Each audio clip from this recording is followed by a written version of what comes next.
नमस्कार दोस्तों, मैं Soni Singh NAB DEd college Ayodhya से। मैं आज आप लोगों के समक्ष education in emerging India society paper लेकर आई हूँ, अर्थात उभरते भारतीय समाज में शिक्षा। आज से हम यह पेपर यूनिट बाय यूनिट पढ़ना स्टार्ट करेंगे, जिसका फर्स्ट यूनिट है nature and emerging priorities of education. इसका सब यूनिट 1.1 है meaning definition and scope of education. तो चलिए शुरू करते हैं। फर्स्ट यूनिट हम शिक्षा के बारे में थोड़ा सा जानकारी हासिल करेंगे। शिक्षा मानव जीवन की आवश्यकता है। मानव और मानव सभ्यता का विकास केवल शिक्षा का ही परिणाम है। वास्तव में शिक्षा मनुष्य के अस्तित्व के साथ ही जुड़ी है।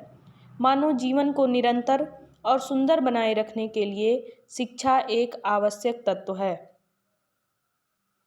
अर्थात शिक्षा व्यक्ति का सर्वांगीण विकास, समाज की चतुर्मुखी उन्नति और सभ्यता की बहुमुखी प्रगति की आधारशिला है। शिक्षा का आरंभ लगभग 400 ईसा पूर्व हुआ था। F.W. थॉमस ने लिखा है कि भारत में शिक्षा विदेशी पौधा नहीं है। संसार का कोई भी ऐसा देश नहीं है जहाँ ज्ञान के प्रति प्रेम का इतना प्राचीन समय से आविर्भाव हुआ हो या जिसमें इतना चिरस्थायी और शक्तिशाली प्रभाव न डाला हो। तो ये था हमारा शिक्षा के बारे में थोड़ा सा परिचय। अब हम शिक्षा के अर्थ को जानेंगे। शिक्षा एक व्यापक शब्द है। इसके वास्तविक अर्थ को समझने के लिए उन सभी मतों का विश्लेषण करना आवश्यक है जिनके आधार पर इसके वास्तविक स्वरूप को स्पष्ट किया जा सकता है। इस प्रकार शिक्षा के शाब्दिक, संकुचित, व्यापक और वैज्ञानिक अर्थों पर विचार किया जा सकता है। शिक्षा का यदि व्यापक रूप जाने तो इसमें बहुत से वैज्ञानिक ऐसे भी हैं जिन्होंने अपने मत प्रस्तुत किए हैं। जैसे डॉक्टर एस अतलेकर के अनुसार शिक्षा का तात्पर्य व्यक्ति को सभ्य और उन्नत बनाना है। शिक्षा आजीवन चलने वाली प्रक्रिया है। शिक्षा सीमित अर्थों में औपचारिक शिक्षा है, जो व्यक्ति को गृहस्थ आश्रम में प्रवेश करने से पूर्व छात्र के रूप में गुरु से प्राप्त होती है। शिक्षा वह है जो व्यक्ति को अपना बहुअंगीय विकास करने, उत्तम जीवन व्यतीत करने और मोक्ष प्राप्त करने में सहायता देती है। शिक्षा का एक अर्थ यह भी है कि शिक्षा विभिन्न क्षेत्रों में व्यक्ति को पथ प्रदर्शित करती है और उसका विकास करती है। प्रत्येक व्यक्ति, बालक, युवा, वृद्ध, स्त्री या पुरुष सभी शिक्षार्थी हैं। ये सब जीवन पर्यंत कुछ न कुछ सीखते रहते हैं। अतः व्यक्ति का सारा जीवन उसका शिक्षा काल ही है। व्यापक अर्थों में शिक्षा प्राप्त करने तथा प्रदान करने का कोई निश्चित स्थान नहीं है।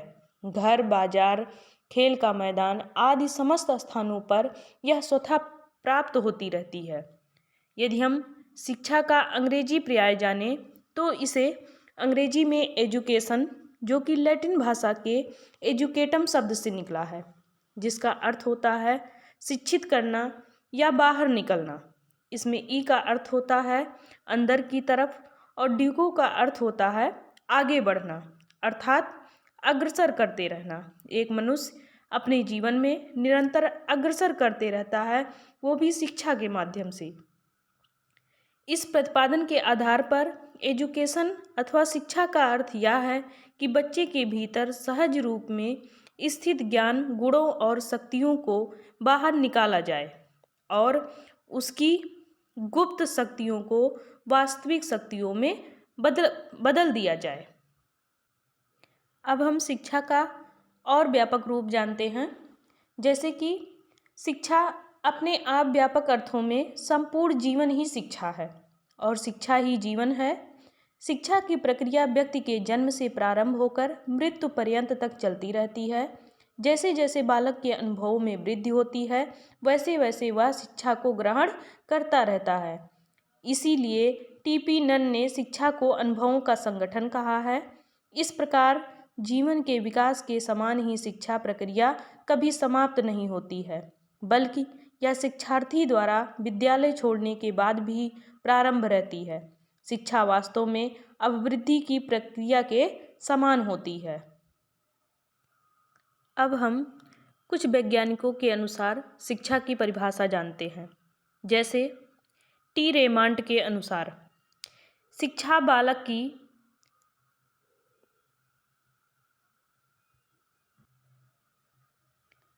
बालक से युवावस्था तक विकास का एक क्रम है, जिसके द्वारा व्यक्ति अपने भौतिक, सामाजिक एवं आध्यात्मिक वातावरण के साथ समन्वय स्थापित करने की शक्तियाँ प्राप्त करता है। अगला हम अरस्तु के अनुसार देखते हैं। स्वस्थ शरीर में स्वस्थ मस्तिष्क का निर्माण करना ही शिक्षा है। प्लूटो के अनुसार शिक्षा से मेरा अभिप्राय उस प्रशिक्षण से है जो अच्छी आदतों के द्वारा अच्छी नैतिकता का विकास करता है। स्वामी विवेकानंद के अनुसार देखते हैं, मनुष्य की पूर्व निहित पूर्णता को अभिव्यक्त करना ही शिक्षा है। ड्रेबर के अनुसार शिक्षा एक प्रक्रिया है जिसके द्वारा बालक के ज्ञान और चरित्र को ढाला तथा परिवर्तित किया जा सकता है। महात्मा गांधी के अनुसार नैतिक चरित्र का विकास ही शिक्षा है। और अन्य परिभाषाएं भी हम देखेंगे थोड़ा। रविन्द्रनाथ टैगोर के अनुसार सर्वोच्च शिक्षा वह है जो हमें केवल सूचनाएं नहीं देती, बल्कि हमारे जीवन और संपूर्ण सृष्टि में तदात्मक स्थापित करती हैं। शंकराचार्य के अनुसार शिक्षा आत्मानुभूत के लिए है। कौटिल्य के अनुसार शिक्षा का अर्थ है देश के लिए प्रशिक्षण तथा राष्ट्र के लिए प्रेम। वार्ड के अनुसार शिक्षा का अर्थ प्राप्त ज्ञान का सार्वभौमिक विवरण है, अर्थात शिक्षा का अर्थ प्राप्त ज्ञान का सार्वभौमिक विवरण है। जॉन डीवी के अनुसार शिक्षा वह है जो स्कूल छोड़ने के बाद भी काम आए। अब हम शिक्षा के क्षेत्र के बारे में जानेंगे, जिसमें शिक्षा दर्शन सबसे पहले आता है। जब तक हम मानवीय जीवन के रहस्य को न जानें, तब तक हम यह निर्णय नहीं कर सकते हैं कि क्या पढ़ना है और क्या पढ़ाना है। यह दर्शन शास्त्र है जिसने मानव तथा उसकी क्रिया की संपूर्ण व्याख्या की है। शिक्षा दर्शन के आधार पर हम शिक्षा के स्वरूप, शिक्षा की आवश्यकता, उद्देश्य तथा पाठ्यक्रम का अध्ययन कर सकते हैं। नंबर 2 है शिक्षा समाज शास्त्र। मनुष्य सामाजिक प्राणी है। वह समाज में रहता है और परिवार, मित्रों, पड़ोसियों तथा संबंधियों के संपर्क में बना रहता है। वह समाज में व्यवहार करने के धर्म को सीखता है। उसके व्यवहार तथा विचारों पर समाज का प्रभाव तथा सामाजिक संस्थाओं का प्रभाव पड़ता है। दूसरी ओर शिक्षा मानवीय समाज को नियंत्रित तथा विकसित होने में सहायता देती है। शिक्षा समाजशास्त्र में हम समाज के स्वरूप, समाज तथा शिक्षा के मध्य संबंध, शिक्षा के सामाजिक कार्य का अध्ययन करते हैं। नंबर 3 है हमारा शिक्षा मनोविज्ञान। शिक्षा मनोविज्ञान बच्चे की आधुनिक शिक्षा की प्रक्रिया का केंद्र माना जाता है। शिक्षा मनोविज्ञान हमें बच्चे के स्वभाव, योग्यताओं, रुचियों, क्षमताओं, स्मरण शक्तियों, विचार शक्तियों, कल्पना शक्तियों, सीखने की प्रक्रिया को समझने में सहायता देती है। अगला है शिक्षा समस्याएं। शिक्षा के क्षेत्र में शिक्षा की समस्याएं भी शामिल हैं। हम वर्तमान की शिक्षा समस्याओं का अध्ययन करते हैं और उनके समाधान की विधियां मालूम करते हैं। हमारे देश की महत्वपूर्ण शिक्षा समस्याएं हैं। नंबर 1 भाषा समस्याएं। नंबर 2 विद्यार्थियों की बेचैनी। नंबर 3 शिक्षा का व्यवसायीकरण। नंबर 4 धार्मिक व नैतिक शिक्षा देना। नंबर 5 प्रौढ़ शिक्षा का प्रबंध करना। नंबर 6 शिक्षा के माध्यम का निर्णय करना।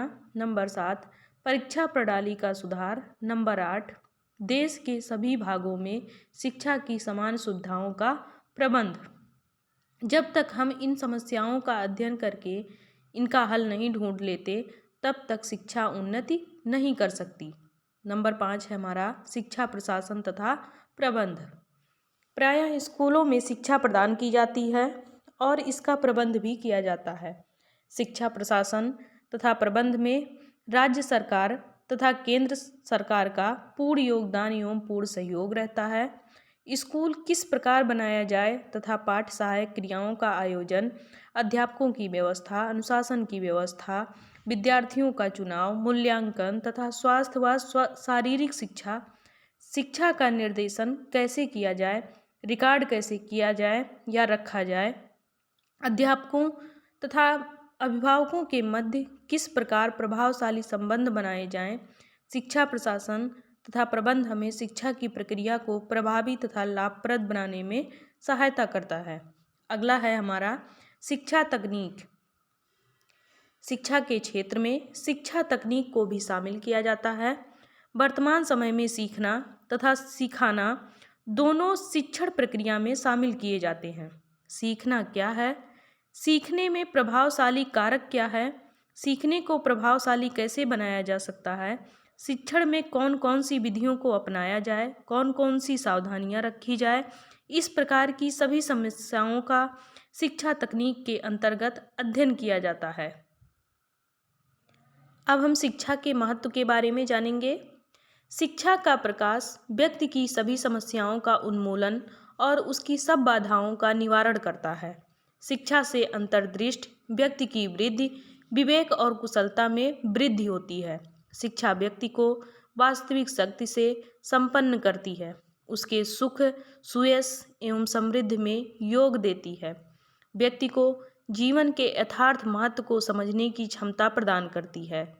डॉक्टर एस अतलेकर के अनुसार हम देखें या उनके शब्दों में हम पढ़ें तो शिक्षा को प्रकाश और शक्ति का ऐसा स्रोत माना जाता है जो हमारी शारीरिक, मानसिक, भौतिक, आध्यात्मिक शक्तियों तथा क्षमताओं का निरंतर सामंजस्यपूर्ण विकास करके हमारे स्वभाव को परिवर्तित करती है और उसे उत्कृष्ट बनाती है।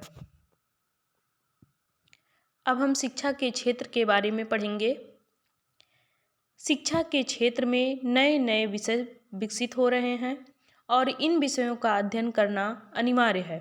शिक्षा के क्षेत्र में विकसित होने वाले कुछ विषय इस प्रकार हैं, जैसे बालक की शिक्षा, सामाजिक व प्रौढ़ शिक्षा, स्त्री शिक्षा, अध्यापक शिक्षा, पुस्तकालय शिक्षा, बेसिक शिक्षा, व्यावसायिक शिक्षा, मनोरचनात्मक शिक्षा और लास्ट है हमारा शिक्षा में मापन तथा मूल्यांकन शिक्षा। और भी हमारे इस प्रकार से शिक्षा के क्षेत्र हैं, जैसे शैक्षणिक दर्शन, शैक्षणिक मनोविज्ञान, शैक्षणिक समाजशास्त्र, जनसंख्या की शिक्षा, पर्यावरणीय शिक्षा अर्थात शैक्षिक उपलब्धि मापन एवं मूल्यांकन, जिसमें हम कुछ क्षेत्रों का विस्तार पूर्वक अध्ययन करेंगे। जैसे शैक्षणिक दर्शन। शैक्षणिक दर्शन शिक्षा शास्त्र का एक महत्वपूर्ण अंग है। शैक्षणिक दर्शन में शिक्षा की प्रकृति, शिक्षा का महत्व, शिक्षा का कार्य और शिक्षा से जुड़े दार्शनिक विचारों को शामिल किया गया है। शिक्षा का मानव जीवन की एक क्रिया है जो सदैव सक्रिय रहती है। दर्शन इस प्रकार को सुसंगत आधार प्रदान करता है। अगला है हमारा शैक्षणिक मनोविज्ञान। शिक्षा का मुख्य उद्देश्य संपूर्ण व्यक्तित्व का विकास करना है। मनोविज्ञान शारीरिक, मानसिक, भावात्मक, सामाजिक समायोजन, व्यक्ति अंतर, व्यक्ति सोच, तर्क, समस्या निवारण के संबंध में व्यक्ति को बेहतर और विकास में मदद करता है। स्पिनर के अनुसार अगर हम देखें तो मनोविज्ञान मानवीय व्यवहारों का शैक्षणिक परिस्थितियों में अध्ययन है। अगला है हमारा शैक्षणिक समाजशास्त्र। मनुष्य एक सामाजिक प्राणी है। शिक्षा और समाजशास्त्र दोनों सामाजिक संदर्भ में व्यक्ति के विकास के विभिन्न पक्षों और अनुभवों का विवेचन करते हैं। व्यक्ति के विकास में समाज का मुख्य योगदान होता है। इस प्रक्रिया में परिवार, समुदाय, समाज, विद्यालय और राज्य आदि का अपना अपना योगदान रहता है। जनसंख्या शिक्षा अगर हम देखें तो शिक्षा शास्त्र के आधुनिक विषय सामग्री के अंतर्गत जनसंख्या शिक्षण का महत्वपूर्ण स्थान रहा है।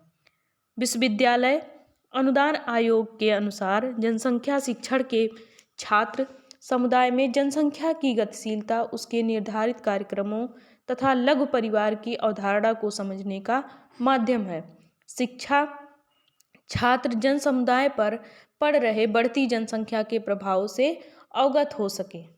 अगला है हमारा पर्यावरणीय शिक्षा।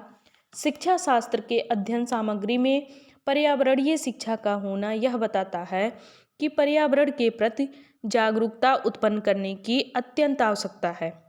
यह जागरूकता बच्चों से लेकर समाज की सभी वर्गों, आयु व क्षेत्रों में फैलानी चाहिए। पर्यावरण के प्रति जागरूकता विद्यालय एवं महाविद्यालय की शिक्षा का अंग होना चाहिए। अगला है शैक्षिक अर्थशास्त्र। शिक्षा शास्त्र के अंतर्गत अर्थशास्त्र का अपना एक स्थान है।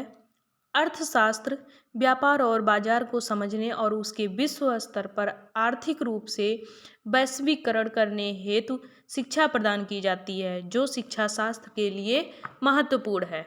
और लास्ट में हमारा है शिक्षा में मापन तथा मूल्यांकन शिक्षा। किसी शिक्षार्थी की शैक्षिक उपलब्धि का स्तर क्या है, अर्थात शैक्षिक उपलब्धि का मापन या प्रशिक्षण का अर्थ यह निर्धारित करना होता है कि किसी विशेष पाठ या विषय में छात्र ने किस मात्रा में कुशलता या प्राप्त अर्जित ज्ञान किया है।